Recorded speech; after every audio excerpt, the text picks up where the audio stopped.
আসসালামু আলাইকুম প্রিয় দর্শক, আমি আজকে বিকেলে আসলাম ডাসার উপজেলায়। খুব সুন্দর একটি পরিবেশ। দর্শক, এখন আমি আছি ডাসার উপজেলার সৈয়দ আবুল হোসেনের সেই নিজ হাতে গড়া মসজিদ এবং তার কবরস্থান। কিন্তু দুর্ভাগ্যবশত এই কবরস্থানে কিন্তু তার জায়গা হয়নি, তার নিজ হাতে গড়া কবরস্থানের জায়গা হয়নি। এর থেকে দুর্ভাগ্য আর কী হতে পারে। আজকে সেই পরিবেশে আমরা আসলাম। জায়গাটা যে এত সুন্দর করে করেছে সে, এত একেবারে বলা যায় নিম্ন এলাকায় ছিল এক সময়, তার দ্বারাই কিন্তু এই এলাকাটা শোনার মতো জায়গা হয়েছে। বর্তমানে দেখতে আশপাশের ভিউ একেবারে মনে হয় যে ইউরোপের কোনো একটি দেশ, কিন্তু এই জায়গায় তার সমাধি হয় নাই। যাই হোক, আজকে আমরা ডাসারের বিভিন্ন জায়গা আপনাদের ঘুরে দেখাবো, খুব ভালো লাগবে আশা করি। দর্শক, আমরা শুরুতেই তার বাড়ির প্রথম যে গেট, নতুন বাড়ির কবরস্থান মসজিদের, সেখানেই ঢুকলাম। ভিতরে একেবারে আগ্রার তাজমহলের মতো দেখতে, খুবই সুন্দর। এবং তুরস্কের যে মসজিদগুলো সেইভাবে কিন্তু এই মসজিদগুলো তৈরি করা হয়েছে। আর মিনারও কিন্তু একেবারে আরবীয় স্টাইলের।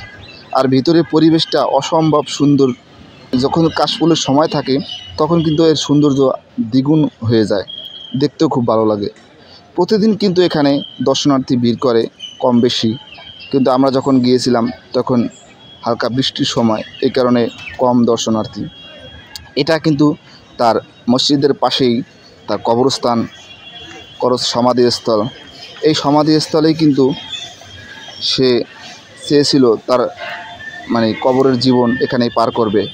দুর্ভাগ্যবশত এত সুন্দর একটি সমাধিস্থলে তার জায়গা হয়নি। সৈয়দ আবুল হোসেন তার জীবদ্দশায় মানুষকে হাসিয়েছেন, মানুষকে সুখ দিয়েছেন, কিন্তু তার জীবনের আশা কিন্তু সে সফল করতে পারে নাই। তার স্বজন এবং তার শুভাকাঙ্ক্ষীরা তার স্বপ্ন বাস্তবতা হতে দেয়নি, কিন্তু তিনি ডাসারের মানুষকে দিয়েছেন একটি সুন্দর স্বপ্ন বাস্তবায়নের রূপকার হয়ে তিনি থাকবেন বাকিটা জীবন।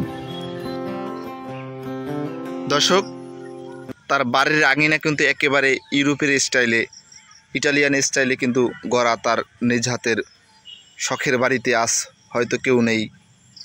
দেখেন, বাড়ির আঙিনা দেখলেই বোঝা যায় একেবারে খুব সুন্দর একটি পরিবেশ তিনি তৈরি করে দিয়ে গেছিলেন।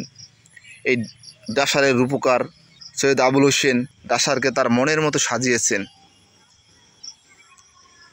প্রতিটি ভবন, তার কবরস্থান, মসজিদ নির্মাণ করেছেন।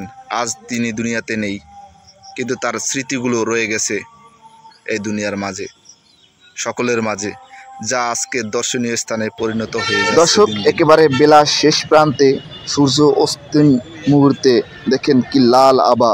মিনারের পাশেই এই আরবে স্টাইলের যে মুহূর্তটা আমরা দেখতে পেলাম সেটা কিন্তু অবিশ্বাস্য। এখানে আমরা দেখতে পেলাম পুকুরের মাঝখানে দেখেন ঘোড়ার কারুকার্য।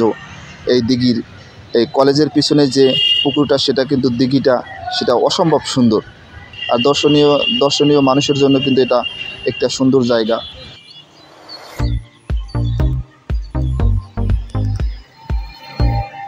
হ্যালো দর্শক, এখন আছি ডাসার উপজেলা পরিষদের মাঠে। খুব সুন্দর একটি জায়গায় আসলাম, ডাসার উপজেলা কার্যালয়। দেখেন, বিশাল প্রশস্ত মাঠ, আকাশে মেঘ, কিছুক্ষণ আগেই বৃষ্টি হয়েছিল। এখন পরিবেশ ঠান্ডা পরিবেশে ছোট ছোট ছেলেরা দেখেন খেলাধুলা করতেছে, ফুটবল খেলার একটা সুন্দর মাঠ। দর্শক, আপনাদের মাঝে ডাসারের সৌন্দর্যের তুলে ধরতে পেরে ভালো লাগলো। ভিডিওটি অবশ্যই দেখে লাইক কমেন্ট করবেন।